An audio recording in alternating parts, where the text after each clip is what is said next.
The program is Business Trends. Nigeria is a country that is heavily dependent on oil revenue, and to get the nation out of the current recession, there is need for government to pursue genuine economic diversification.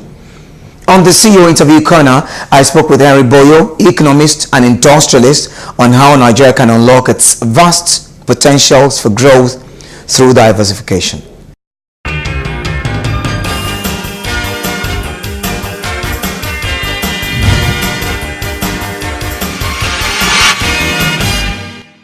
My guest on Business Trends is an economist and columnist, Mr. Jimmy Boyo.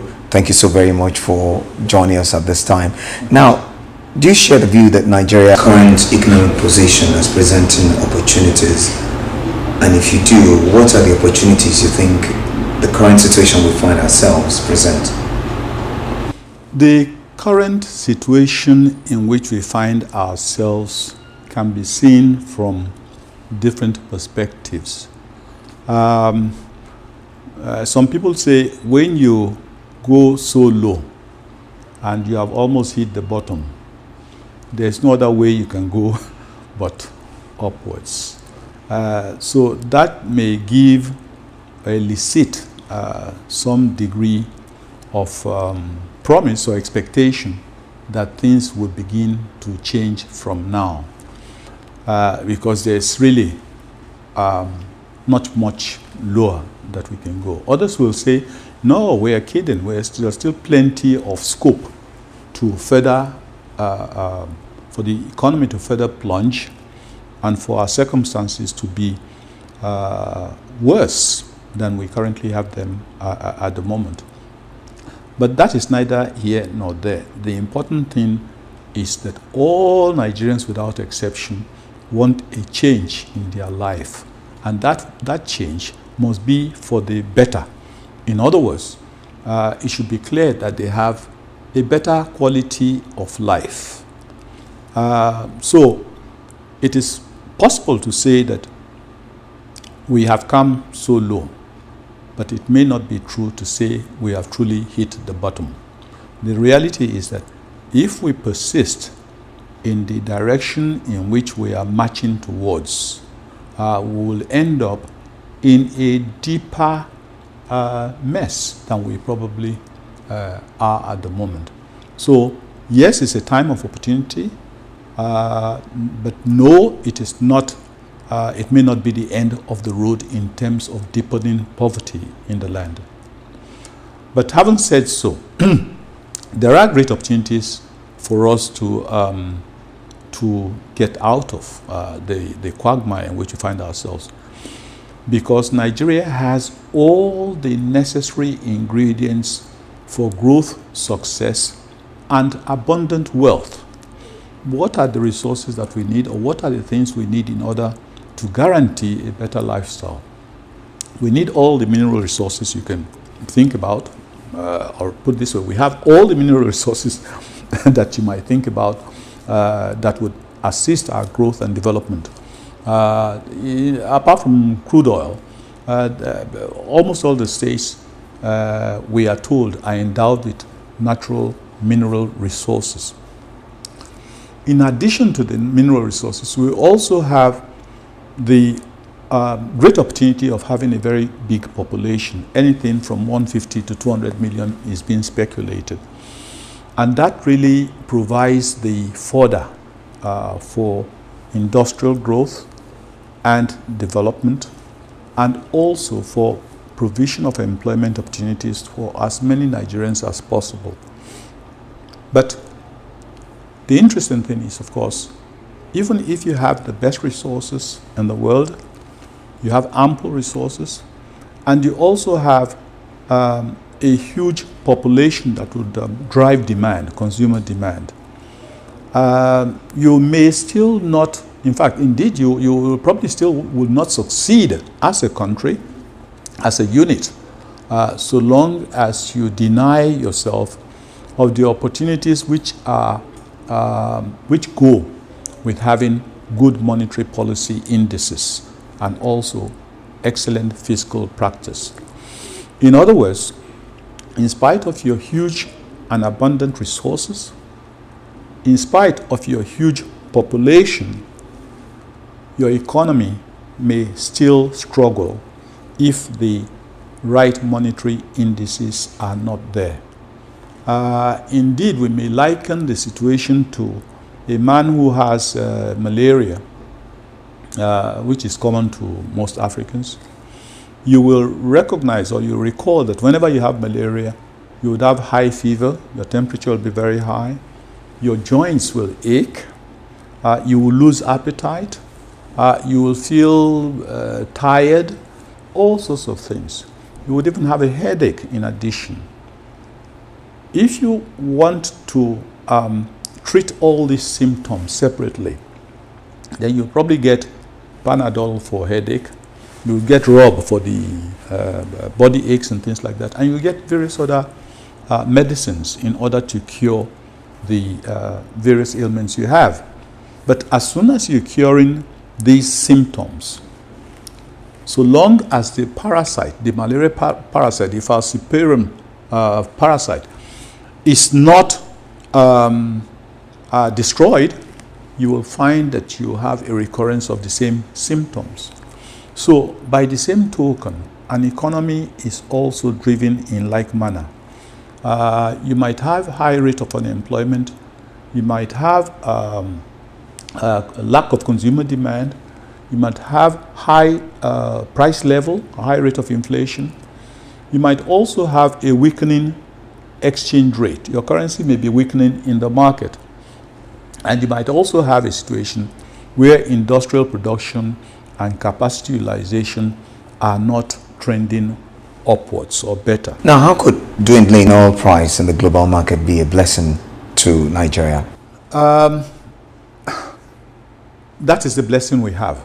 But you know, it's a two-sided coin. On one side, it could be seen as a blessing. That is why I say the fact that we are earning much less may make us or instigate us or drive us into looking at alternative sources of revenue. But the point I keep hammering is that that search for alternative sources of revenue, which might imply diversification in order to be able to put more people to work and put the economy into top gear, that will never be possible. And I need to repeat this. If even I have to repeat it 10 times, it's possibly necessary, because a lot of people are being fooled by the promise that we will diversify the economy, or we're on the threshold of diversifying our economy. It is not so, because you cannot diversify any economy, be it in Africa, Asia, or anywhere. No economy can be diversified just because it's in distress, you know, and no economy also can be diversified without accommodating those monetary indices I have spoken about. What are you going to diversify, for example, in mining, if the people who can change the dynamics in the mining sector do not have money?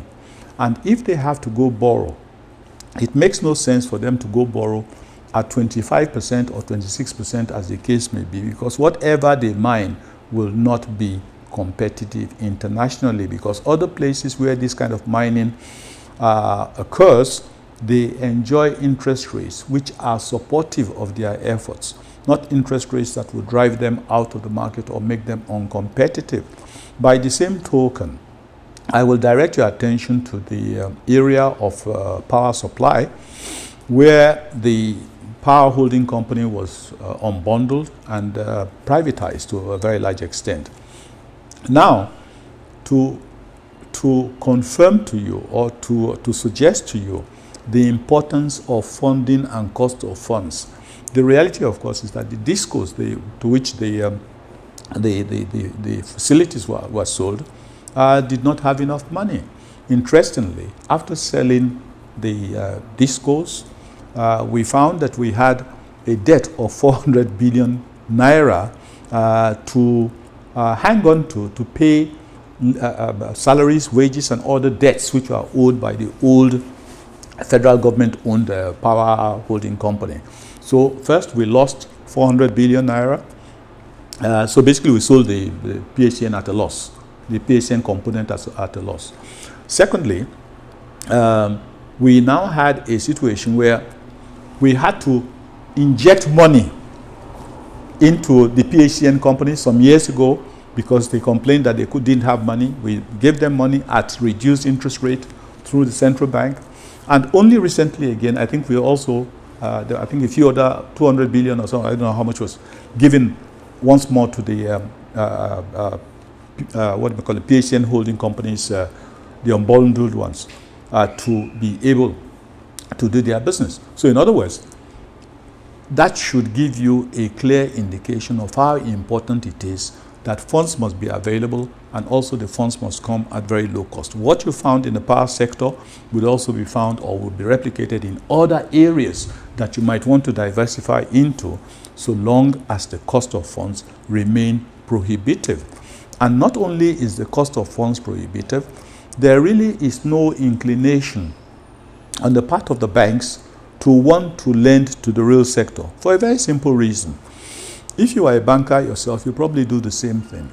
If the government creates an environment which continuously allows you as a bank to have plenty of surplus liquidity, surplus liquid naira in your possession, and the central bank comes back the next day to borrow this money back at over 10%, the chances are you as a banker, as a successful banker or as a sensible banker, you would not want to look at the real sector, because you have a Father Christmas who makes it possible for you to have large sums of money idle in your hands, and these large sums of idle money, the banks, instead of putting them into the real sector to invest in the real sector, what do?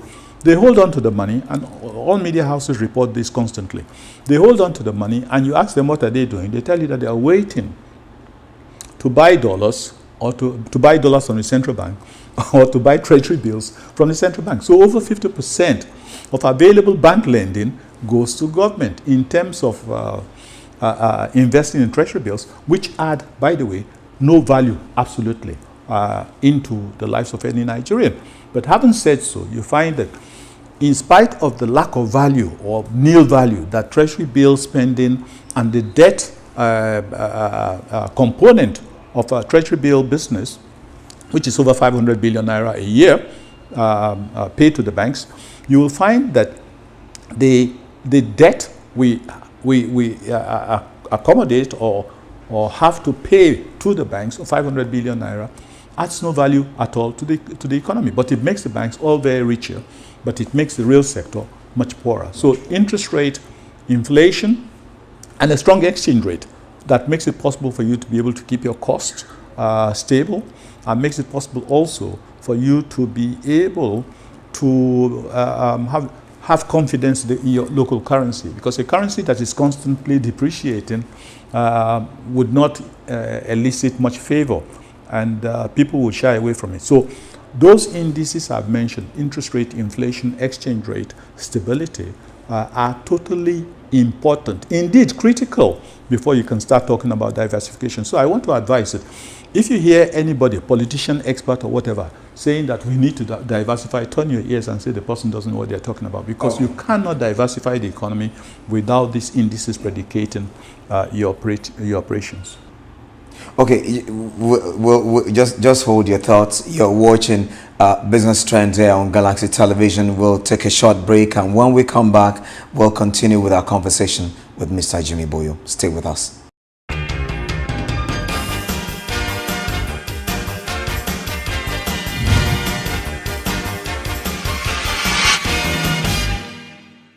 Welcome back. If you just joined us, you're watching Business Trend here on Galaxy Television. And if you want to be part, in fact, you can be part of the program. Social media platforms are right there on your screen. We welcome your views and comments. What are the options available to Nigeria at this time, now that we're looking at what we could have done? What could we have done better? There is no time that is bad for stimulating the economy.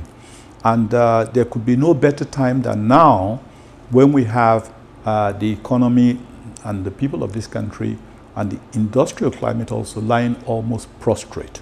So that is why I said earlier, if it is clear that we have almost reached rock bottom, then there is an opportunity for us to now go upwards, because that would be the only way to go. But if, on the other hand, there is still more suffering to be endured,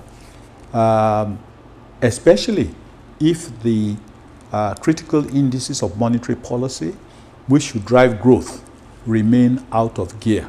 It would mean that you are constantly seemingly driving in reverse gear when your gear should be in gear 1 or gear 2, in fact, or even in cruising speed of gear 3 or 4. So you will continue to have a very distressed economy so long as those monetary indices are out of gear. And the monetary indices I refer to relate specifically to the rate of inflation.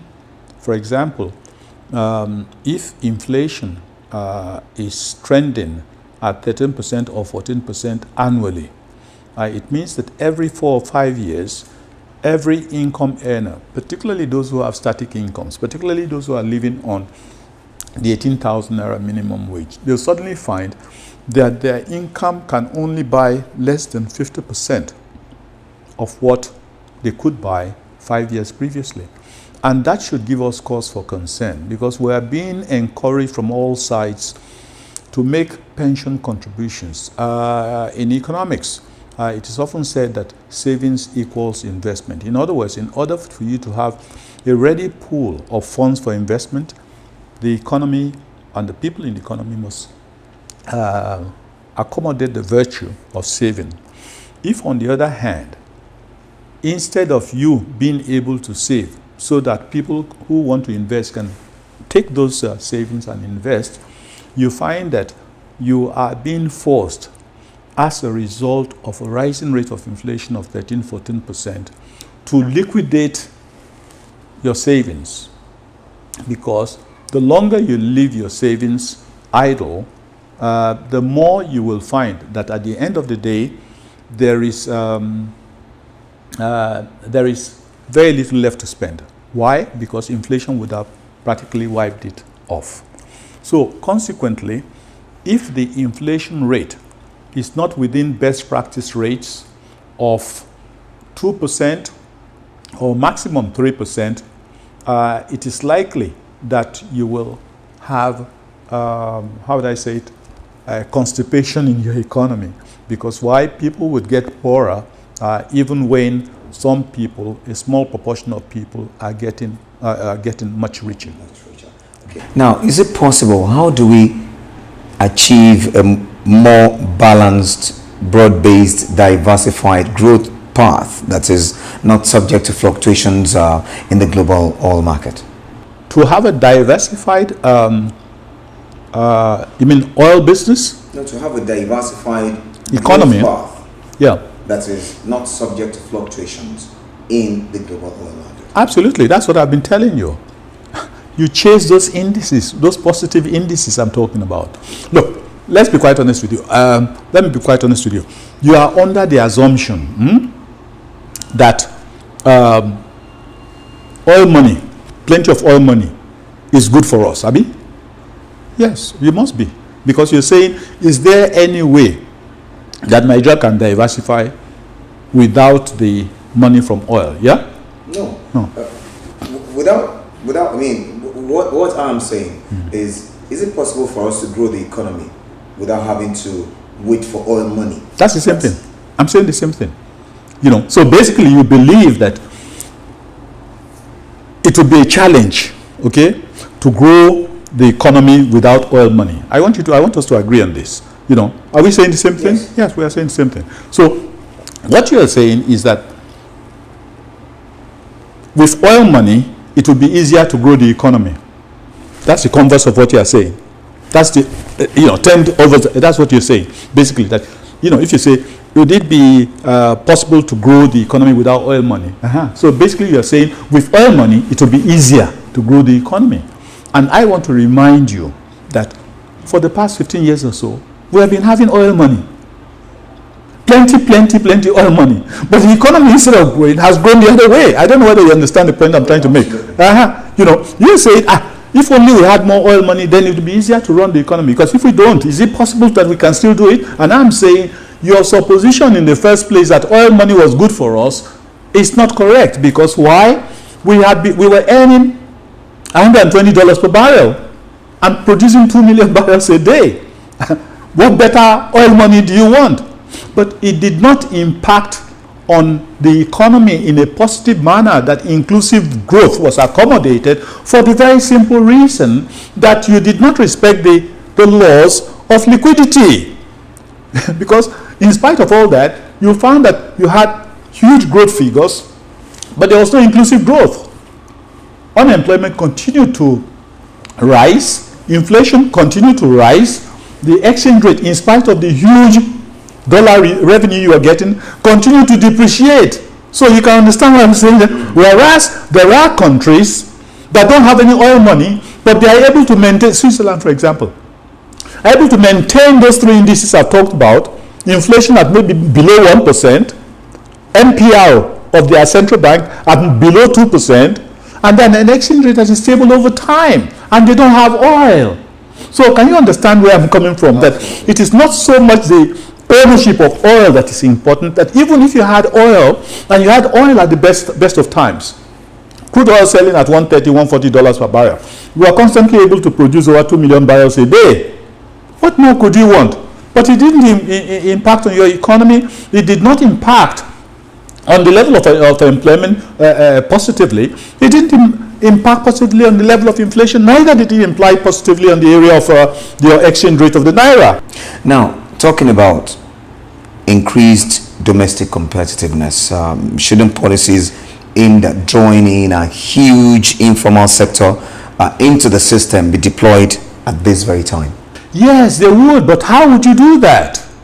You really can't without managing the monetary policy dictates your ability to be able to grow. Okay? If your monetary policy is such that the indices are out of gear, as I've said, there's no way you will grow. No matter if you had gold on every street in the country, the process of tapping that gold and putting it in processing it will become still inflationary and destabilizing, so long as you continue to have excess liquidity as a problem. I want to say a very big thank you to you, Mr. Jimmy Boyo. Thank you so very much for your time. We've been discussing unlocking Nigeria's potential for growth through diversification with Mr. Jimmy Boyo, economist and columnist. Thank you so very much for being part of the program. It's my pleasure.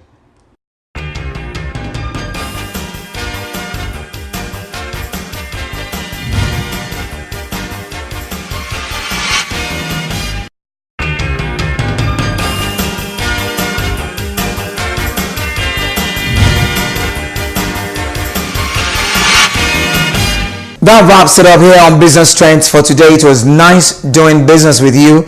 The program is open for sponsorship. You can also send your feedbacks through the social media platforms right there on your screen. I am Tolu Ajayi. Hope to see you again. Bye for now.